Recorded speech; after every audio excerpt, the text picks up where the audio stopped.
Nakagarner muna po tayo ng almost 1,000 survey respondents. Masayang ipinagmalaki ni Lester de Guzman, board member ng Mabuhay House Society, ang dami ng bilang ng mga kababayan sa British Columbia na sumagot na sa online survey ng gobyerno ng BC tungkol sa pagpapagawa ng isang Filipino Cultural Center sa probinsya. And mayroon tayong 2,800 na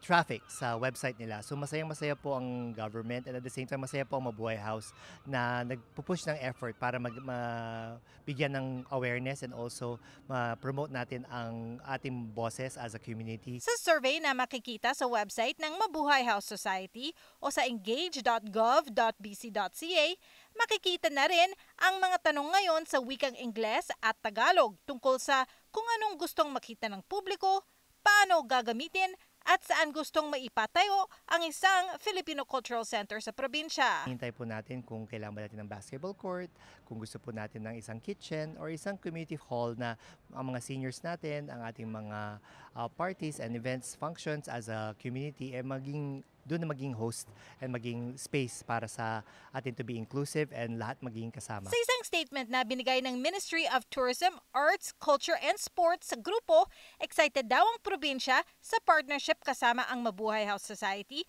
para mabuo ang mga pangarap ng komunidad. It's a multi-phase project that we want to do, and once we have your results, we will start with a feasibility study after and understanding where, what, and how we're going to proceed with the Filipino Cultural Center, either by funding or fundraising, at the same time also corporate sponsorship and also our community advocacies and projects as well. Bukas ang survey online hanggang sa Disyembre ng 2024. Kahit namin ang ating publiko na at mga tao sa British Columbia na answerin po yung survey as much as possible dahil ito ay makakatulong sa atin at sa ating mga future generations. Teresa Barrera, Omni News, Vancouver.